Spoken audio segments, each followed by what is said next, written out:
Damage headline, টুটে ফুটে ভাগ্যরেখা বা ছেঁড়া কাটা ভাগ্যরেখা, তাকেও রিকভারি করা যায়। এবং কোনো গল্প বলছি না, কোনো রত্ন নয়, সম্পূর্ণ আপনার ভিতরের ইচ্ছা শক্তিতে এই সাফল্য।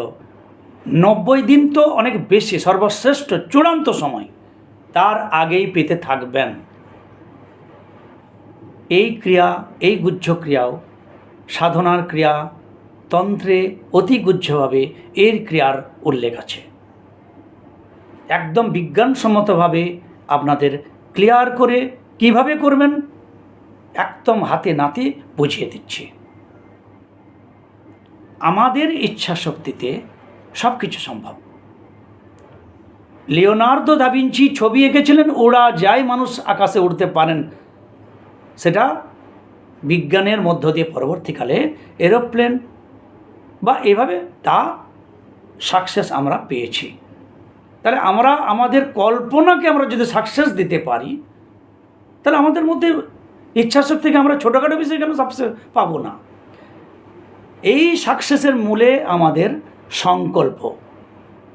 যারা আজকে সাকসেস পাননি তাদের মধ্যে সংকল্প বা ডিসিশন ঠিক নেই, তারাই সাকসেস ভালো পান না। যারা সকালে একটা ডিসিশন নেন, দুপুরে একটা, রাত্রে একটা, এইভাবে যারা চলেন তারা জীবনে কখনো কোনো সাফল্য পান না। তারাই সাফল্য পান যারা একটা সাধনার জন্য, একটা ডিসিশন, একটা সংকল্পের জন্য বাঁচেন মরেন। তা সে ঈশ্বর হোক, সরকারি চাকরি হোক, আর একটা ঘর বাড়ি হোক কি গাড়ি হোক, যে কোনো সাফল্যের পিছনে আপনার ইচ্ছাশক্তি, আপনার সংকল্প। তাহলে এই সংকল্প কী জিনিস, এই সংকল্পের শক্তি কতটা, এটা যদি আপনি অনুভব করেন, তাহলে আপনার সাফল্যের চাবিকাঠি আপনার হাতে। এবং আপনার টুটে ফুটে ভাগ্যরেখা বা ড্যামেজ ফেড লাইন খুব তাড়াতাড়ি রিকভারি হবে। এবং আপনারা নিজেরাই তো নিজের রিকভারি করবেন। তাহলে আমি গল্প বলে যাব কোথায়? শুধু বিশ্বাস। তাহলে কি, আজ যদি আমার কোনো বন্ধু কোনো ঠাকুর মন্দিরে গিয়ে প্রার্থনা করলে, হে প্রভু আমার বাড়িতে একটু অষ্টম প্রহর করব, তোমার বিগ্রহে এনে আমি নাম সংকীর্তন করব,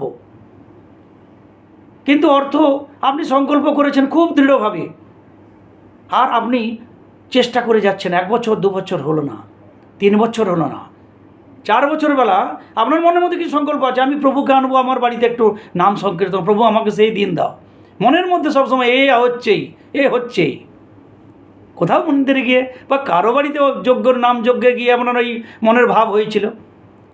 তাহলে 4 বছর 5 বছর পরে হঠাৎ একদিন আপনার সেই স্বপ্ন পূরণ হলো, আপনি যে সংকল্প করেছিলেন সে দিন এলো।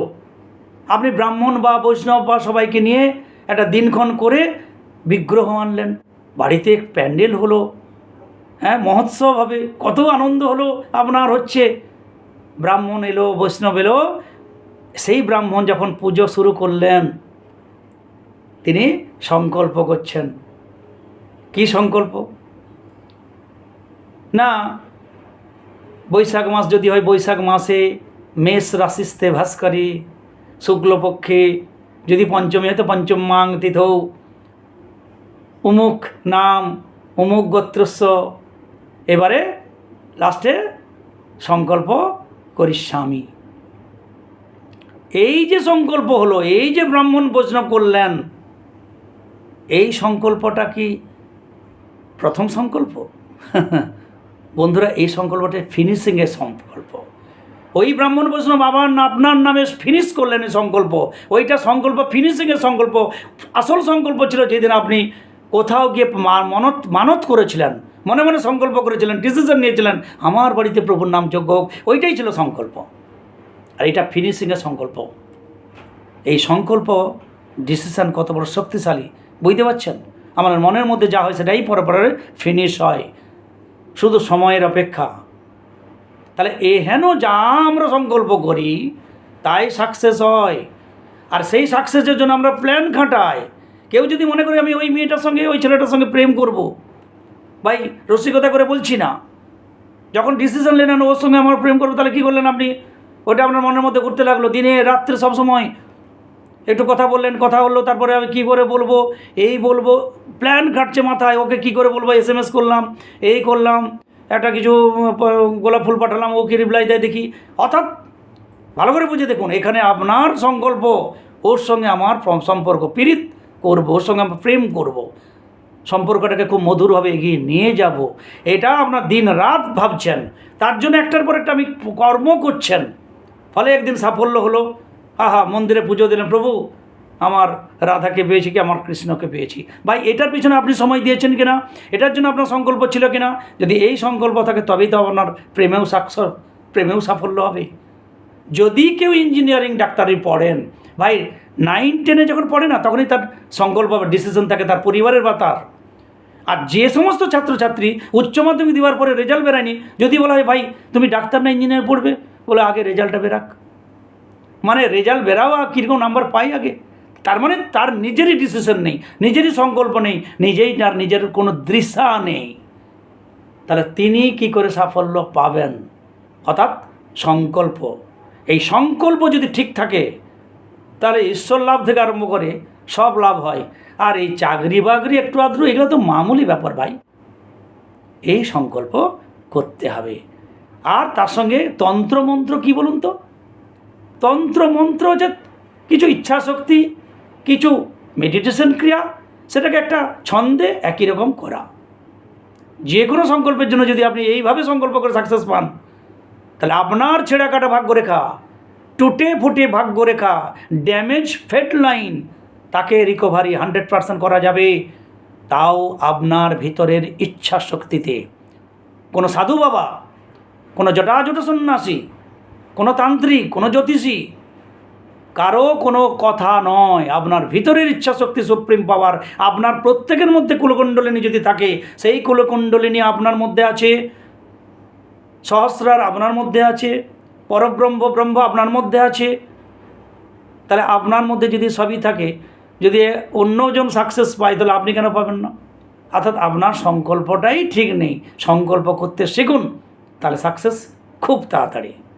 কী করবেন, আপনার টুটে ফুটে ভাগ্যরেখা, যাদের ভাগ্যরেখা ভালো আছে তারা আমার এই ভিডিও না দেখতে পারেন ভাই, সেই বন্ধুরা দেখুন এই যে ভাগ্যরেখা, কারো হয়তো একটু আছে আর নেই, কারো মাঝে একটু পুচুক দেখা যাচ্ছে, আর না নিচে আছে না উপরে আছে, কারো হালকা চুলের মতো রেখা, এই হেন ভাগ্যরেখা, এই হেন ফেড লাইন থাকলে জ্যোতিষী বা অ্যাস্ট্রোলজির কী বলবেন, ভাই তোমার ভাগ্যে অনেক কষ্ট আছে, কোথাও একটু ভালো আছে তারপর আর নেই, বলবে ওই সময়টা তোমার ভাই সব থেকে জীবনের ট্র্যাজেডি হবে, সব থেকে কষ্ট যাবে, অর্থ কষ্ট, মানসিক কষ্ট।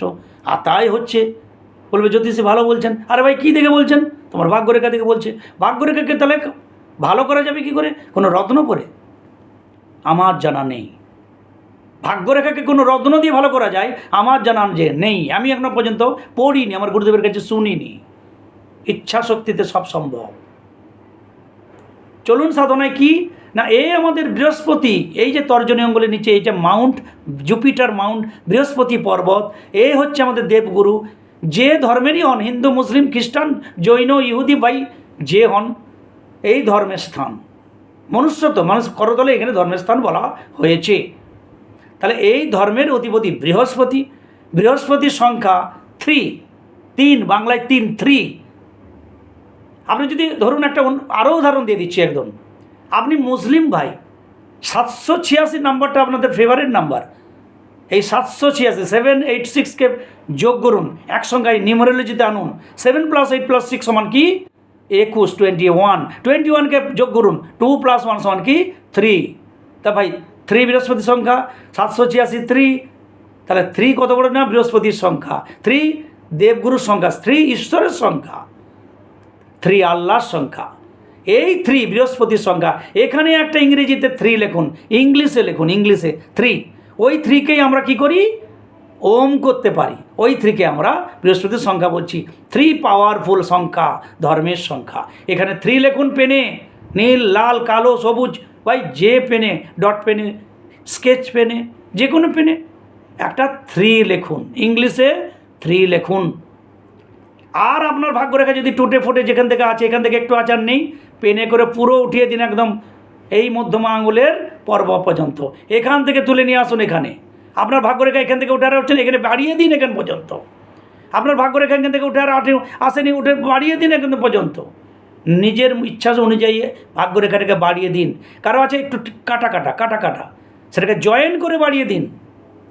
3 লিখলেন, 3 লিখলেন ইংলিশে, রেখাটাকে বাড়িয়ে দিলেন, একটা ফেড লাইন সুন্দর হয়ে গেল।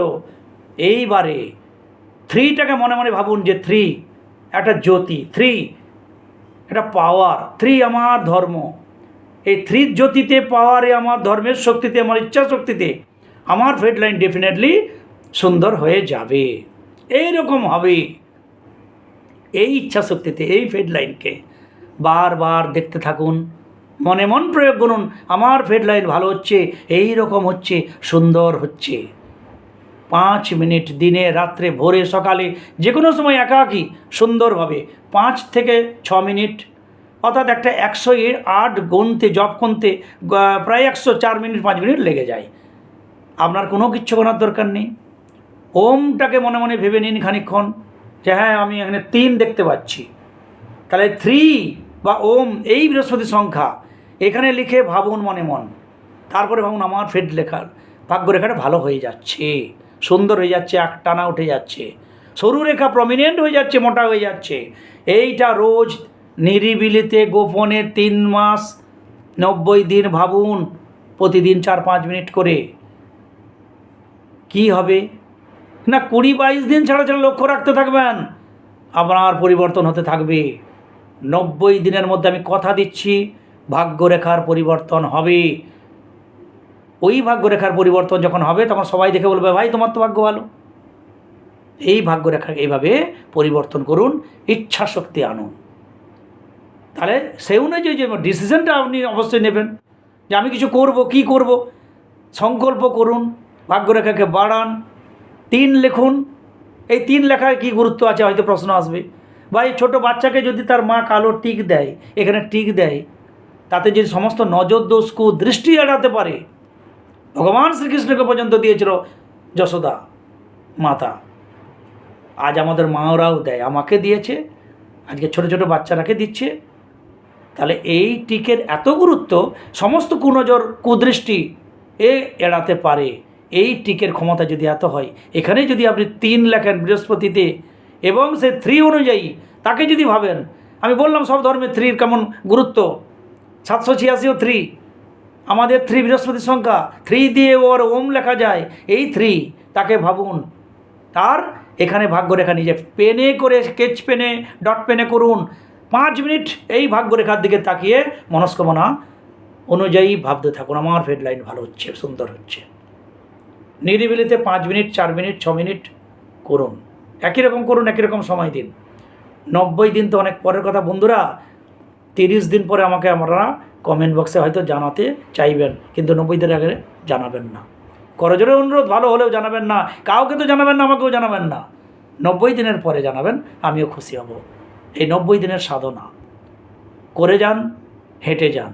ভাগ্যরেখা ভালো হয়ে গেলে আপনার ভাগ্য যে সামনে সমস্ত বাধাবিঘ্ন অতিক্রম করে আপনি যে সেই লক্ষ্যে পৌঁছাবেন, তার জন্য এই সংকল্প, ডিসিশান, সেই আমার সত্যনারায়ণ পূজা থেকে আরম্ভ করে, আমার চাকরি বাবা থেকে আরম্ভ করে, গাড়ি বাড়ি থেকে আরম্ভ করে, সবার সংকল্পের যে আগে সংকল্প নিজেকে করতে হয়, তারপরে তার ফিনিশ হয়। তাই আমার আজকে তুলে ধরা। জানি না কতটা আপনাকে বোঝাতে পারলাম, একটু গ্রামের মানুষ কষ্ট করে বুঝে নেবেন, ক্রিয়া যদি করেন ফল পাবেন। সবাই ভালো থাকুন, সঙ্গে থাকুন। জয় গুরু, জয় গুরু।